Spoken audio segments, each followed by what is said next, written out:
Well, once again, welcome to all of you and those that are tuning in online. This is a reading from Whispers from Eternity by Paramahansa Yogananda, entitled, Teach Me Not to be Deceived by the Senses. O Divine Teacher, train me to recognize the difference between my soul's lasting happiness and the passing pleasures of the senses. Keep my eyes open, that I be not deceived by my senses decked out, as they are in stolen royal trappings and in the mirage cloak of false happiness, as thus disguised, they try to enter the mansion of my life. Discipline my unwise, wayward senses, that my pleasures be spiritualized, and that I look ever beyond the illusion of glittering, visible forms to find divine joy hidden, simply dressed in the white robe of humility. This next reading is from Conversations of Yogananda, and we're very, very fortunate to have this book. After Swami had finished the path in the mid-60s, he said, I have many more sayings. So we were hoping they would be out the following week, but it took time, and it took years. And Swami, as he was getting older, he was crying out to Master, listen, I need to get these sayings in the book. This is very, very important. He felt that it was a real calling. And what would he get? Of course, patience is a shortcut to finding God. Not yet. We know that. And it continued and continued. And finally, the essence of self-realization came out, such a treasure. And then a little while longer, in the mid-90s, if I remember correctly, Conversations of Yogananda. And so this is a reading of a time when Swami Yogananda, Paramahansa Yogananda, was in Phoenix, Arizona giving classes. And during the class, it became apparent that this young and beautiful couple were the envy of everyone. But Yogananda thought, well, let me talk to them.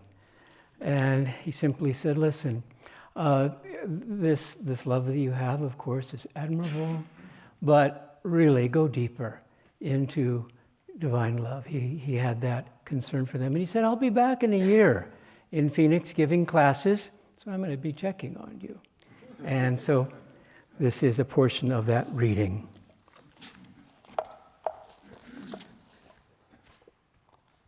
I did come back the next year and tried to look them up. It wasn't easy, but I managed at last to locate the boy.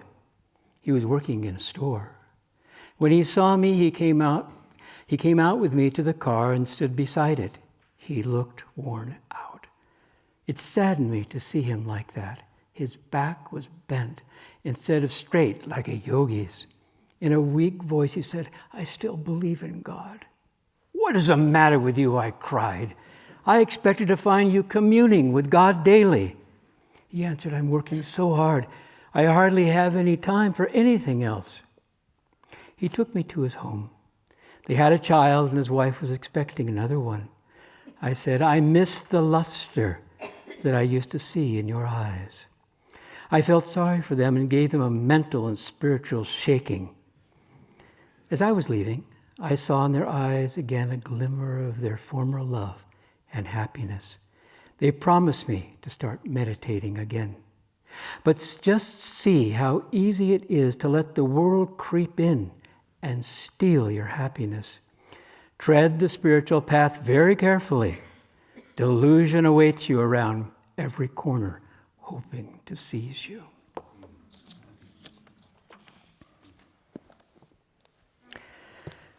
Well, even though this is a weighty topic, We could all come up and share with one another how we constantly fall, but that's not the issue in thoughts and feelings and actions and all of that. It's the community after these 50 years plus. Why is it so vibrant? Why do guests come and say this, the joy that's here? My. It's because falling is not the issue. So we need to introspect and see if we can continue to correct ourselves, which we do. It's all about getting up again and getting up quick. As Guy Namata said, make it snappy. What else did she say? Say yes to life and make it snappy. Thank you. I knew we were going to get some words out of her.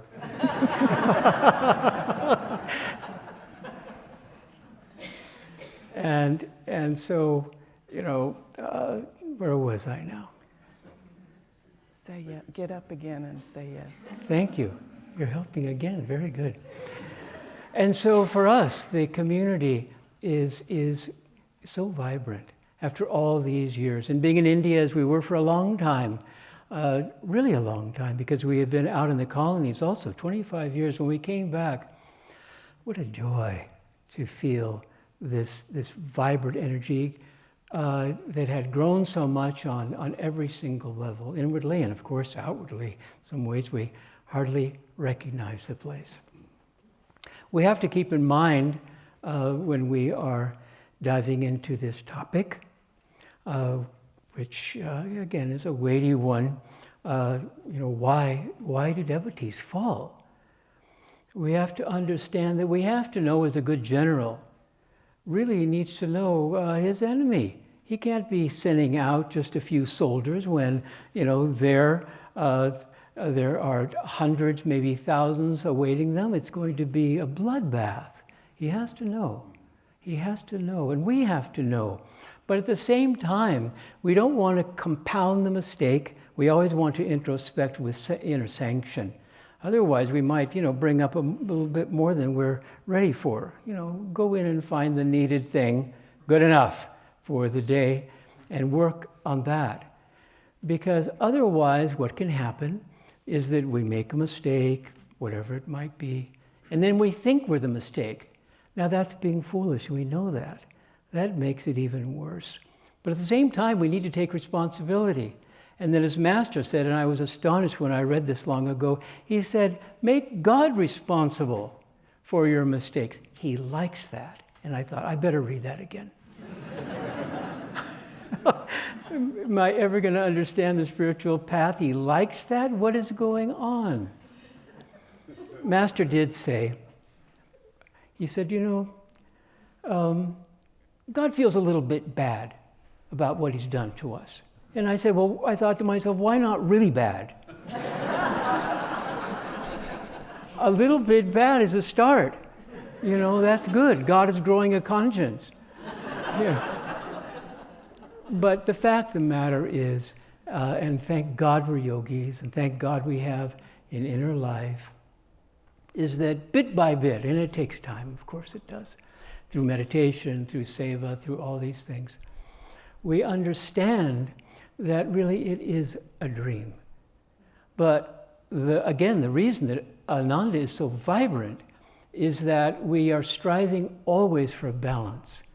We're striving always to be integrated, which is to say, the translation, to have our feet on the ground and our head in the sky. If you just have your head in the sky, you can't get your work done, you get fired. You have to have both. We have to have our feet on the ground and our head in the sky, but especially our head in the sky.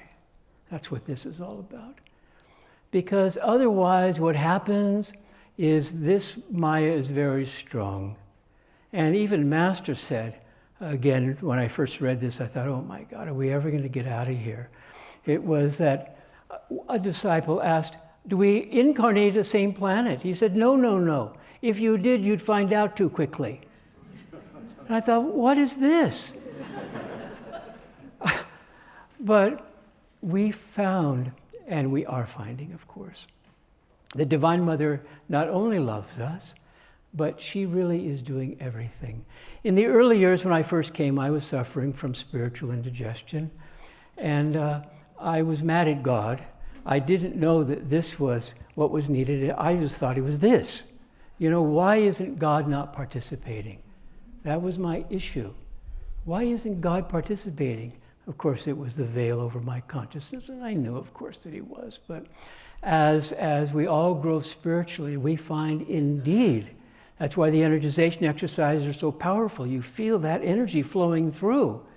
As we spend time interacting with one another, we find ourselves really seeing each other as we are, as children of God, not relating ego to ego.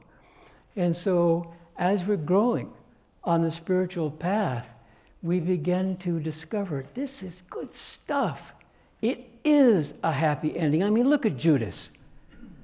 Judas, you would think at least 100,000 years that he would need to pay that karmic debt. For God's sakes, what did he do? He was responsible for the crucifixion of Christ. Okay, 2,000 years is a long time. Yeah. But nevertheless, Master met him. Extraordinary. Master met this soul who was now in the Ramakrishna order. He was a highly advanced soul, still incredibly a little attached to money. And the monks would tease him about that. And Ramakrishna said, no, don't do that. Ramakrishna knew, being an omnipresent soul, he had suffered enough. As a matter of fact, he hung himself after the betrayal of Christ. And yet, he was liberated in this lifetime. Christ came. These masters work together, of course, as we know. Christ came to Ramakrishna and said, free him. And so an act like that, which is just hard to fathom, still, we're still wandering around trying to figure out what's going on, and Judas is free. You think, my God, are we ever going to understand the rules?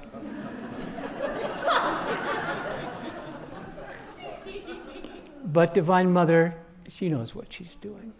And our liberation right now, our freedom is, even if we fall another 100,000, million, billion times, right now, at this moment, Divine Mother knows that time when every one of us will be awakened from the dream. Every one of us, no exception, throughout the world, throughout the many planets, whatever it might be.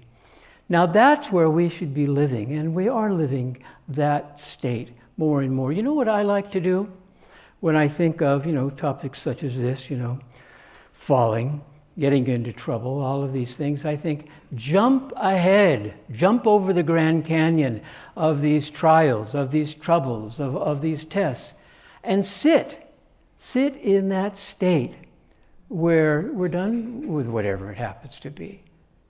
Again, the light at the end of the tunnel.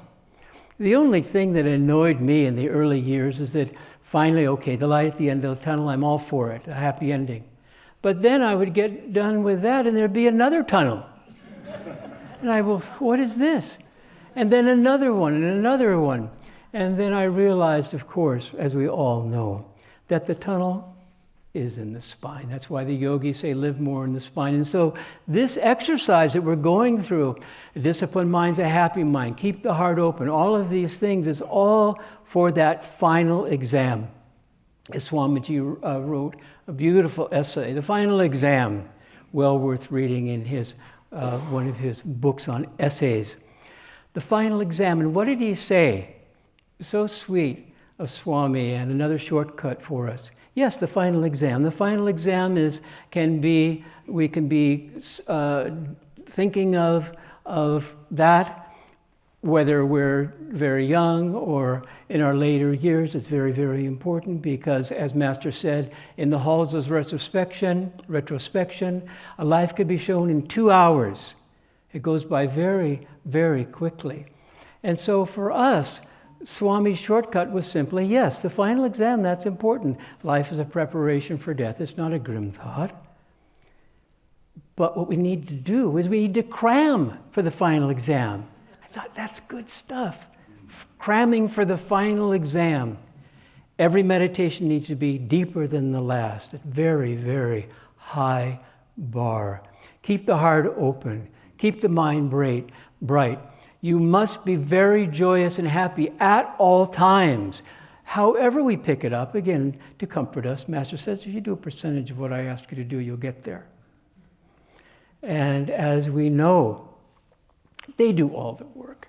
The percentage of God and the gurus of helping us is phenomenal. 50% of our karma, God takes. 25%, Guru takes. We know this fabulous formula, and it's absolutely true. 25% is our effort. But the fact of the matter is, since God's doing everything, we're not doing a thing. And that's why Swami has said, when it's all done zero, it's kind of ironic, it all adds up to zero. All the pluses, all the minuses, all the things that we have done. And what I like to share, which I share with a few friends, and again, I hope not to attract a lightning bolt, my thought is this, that I'm already done with my 25%. I finished up. You know, come on, guys. You guys are the laggards. You know, what's this? 50% the grace of God, 25% the grace of Guru. We should be done with this nonsense by now. Well, if I get struck by a lightning bolt, whatever. You know, we all have to go at one point. And so for us, it's very important, and it's so simple. And that's why we are so fortunate to have an inner life. It's simply this. We have to know who we are and where we're going. And we have to keep in mind who we're not and where we're not going. We've got to stay in tune. As Swamiji said, Master talked again and again and again about attunement. Attunement is so very, very critical. And it's very tricky because, again, as we discovered in these readings, that the Maya is always looking, because it wants to stay employed, is always looking for ways to trip us up again and again in our minds, in our hearts, in our interactions with one another. But it's not difficult if we come up, which we all are doing and continue to do, with something that works for us. For me, it's simply keep your heart open and your mind bright, period. And do not go out of doors if you can't smile. Stay in your room. You're grounded.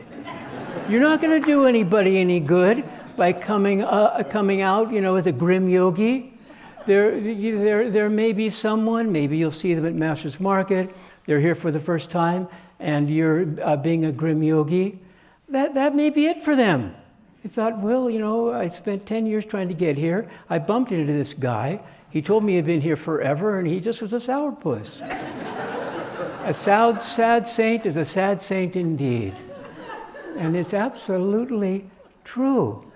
And so even if you have to stay indoors a little bit longer, and the boss is wondering where you are, and the phone is ringing, and the emails are there, and all of that, be stubborn. Be stubborn and stay put. Because that's so very, very important. Because what we share with one another, why do we love Master? Why do we love the saints, our gurus and Swami? Because of their consciousness. If Swami had done nothing, I mean nothing, Master had done nothing, but they were just sitting under a tree, sending out their joy. Wow, it'd be everything. Well, that wasn't their karma, of course, and we're absolutely overjoyed, or we wouldn't be here. Swami easily, after he left SRF in the early 60s, he could have gone up to the Himalayas. He had that power. As Master said, a lot of the yogis up there going to the Himalayas are just spiritual bums. I thought, oh my God, that's horrifying. Because they thought that they were Ram Gopal, and they could be meditating 22 hours a day. Forget it. What did Master say? They're just fighting over caves, food, and blankets. They should go down and get a job. And so for us, it's very important for us to be real with ourselves, but primarily to stay relaxed. And to have compassion for our karmas. our karmas, they want to be released into the light.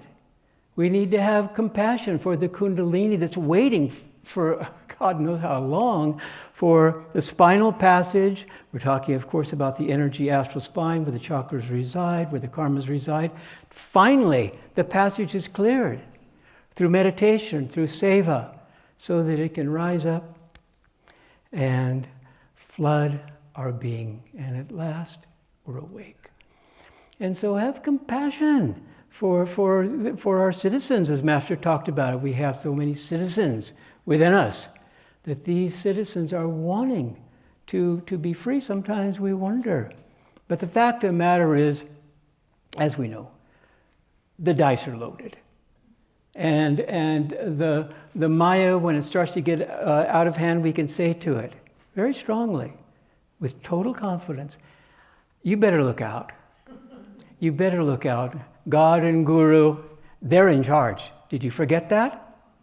And then they cower because they know that the dice are loaded and that this is just a dream for us to be entertained and instructed. And I really appreciated that it's in that order, as opposed to we're here to be instructed and perhaps entertained. That would be a little grim. We're here to be entertained. That speaks of joy. I remember years ago, Swami said something that astonished me. He said, first seek God for joy. And all I had been hearing all this time, joy certainly, but love. Love God, love God, love God. And so very important it is. We know that.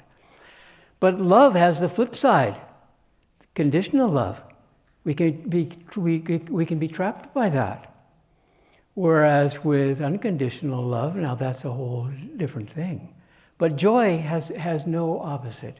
Joy is God, and God is joy.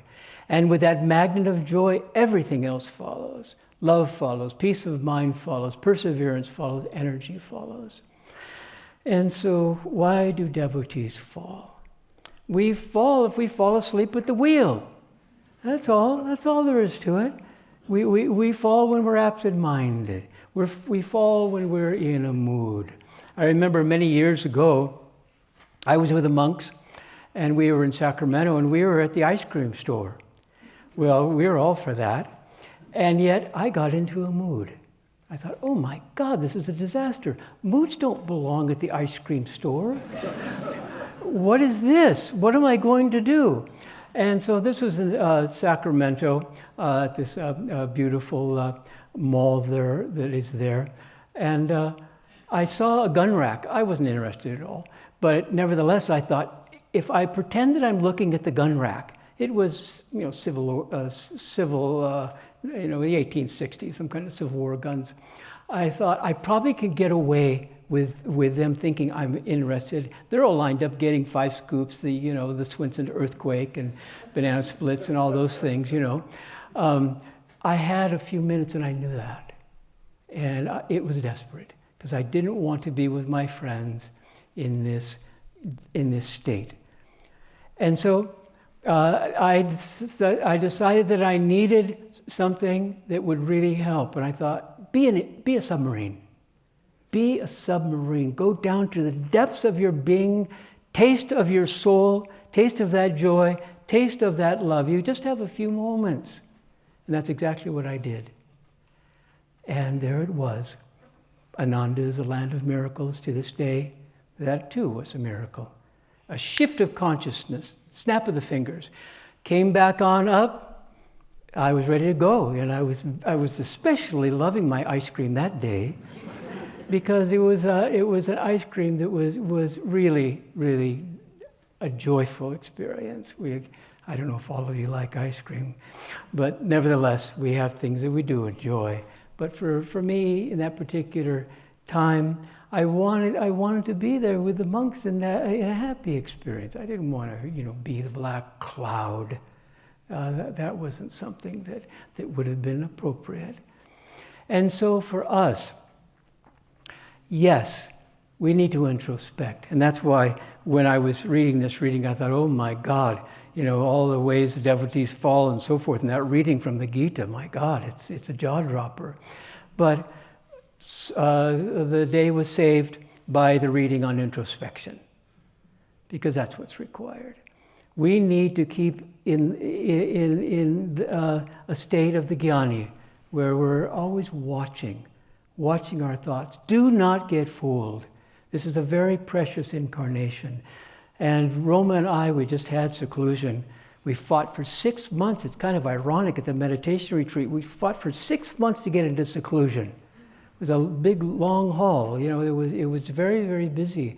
But when we shared, the experience that we're having, it seemed like the cream that came from the top was this beautiful community. And the privilege of being with this army. All of Krishna's soldiers look like Krishna. To be with this incredible family that we have here and, of course, worldwide. And so for us, we know that, you look in the mirror and, I guess I have a little bit more to do, and so forth, the eyes being the windows of the soul, but nevertheless, there's every good reason to be very happy. You know where I think we are right now? I think we're at base camp. And do you realize how many incarnations it's taken to get to base camp, where we have interest in the inner life? And not only interest in the inner life, but we're working at it as we can in our own way. Now we're surveying the heights. And that's where the great ones come in, because we know about avalanche conditions. And we want to be able to get to the top and jump off into blissful omnipresence, and we will be able to do that with the help of the great ones, because they're awake. They're already there. And so we know about the challenges on the spiritual path. Is God going to give away the grand prize of blissful omnipresence through eternity without a fight? No way. It's not going to happen, and we know that. And the fact of the matter is we embrace that, because we know in our own lives, there's no exception, that we really have had to put out energy in order to get our college diploma, whatever it might be. We've had to put out energy. And so for that which is the gift of all gifts, to be awakened in God, the effort is required. Self-effort draws grace. We know that. So, God bless you. Swami Kriyananda wrote this song for his play, The Peace Treaty. It was sung by the townspeople and soldiers upon their return from a heroic victory over dark forces that threatened their very freedom. But the metaphor applies equally well to our own inner struggle for freedom from the forces of delusion.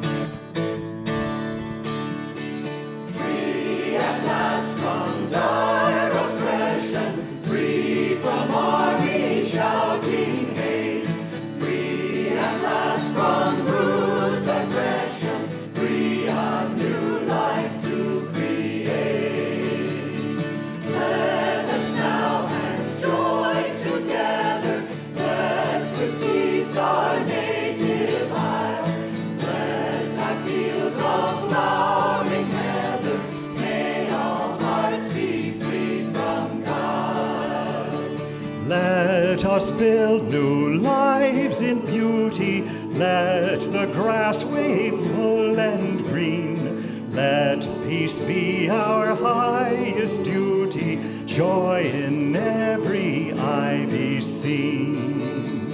Free at last from dire oppression. Free from armies shouting